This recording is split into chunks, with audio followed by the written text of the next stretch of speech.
Ciao, sono il dottor Max, che si occupa della pubblicazione dei foglietti illustrativi dei farmaci e non solo. In questa nuova serie di video, dedicata agli alimenti veterinari, ti leggerai i foglietti illustrativi degli stessi.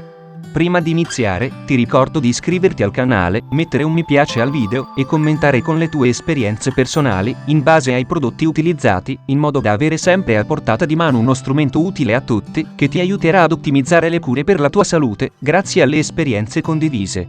In questo video esaminiamo l'alimento veterinario Code Free. Informazioni commerciali. Titolare: Kifa SRL, concessionario.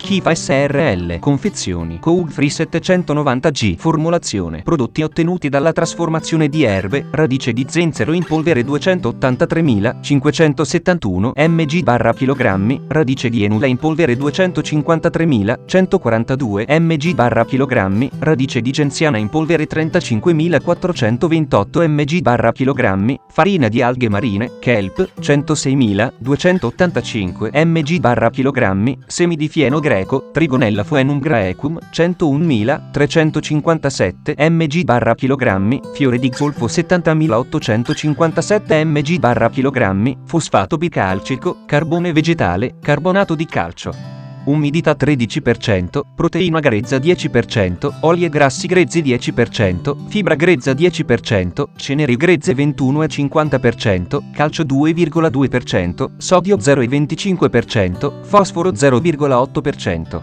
Indicazioni: contiene vegetali selezionati che aiutano a ripristinare la normale funzione respiratoria. Posologia: 1 misurino contiene 16 g di prodotto.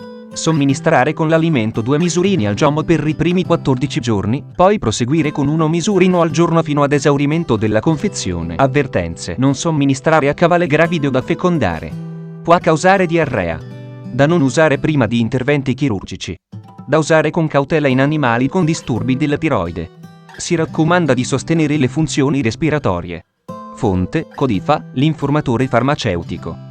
Grazie per avermi seguito fino a qui, spero di esserti stato utile, iscriviti al canale e sarai informato sulla pubblicazione dei nuovi video. Buon proseguimento, ci vediamo al prossimo alimento veterinario esaminato.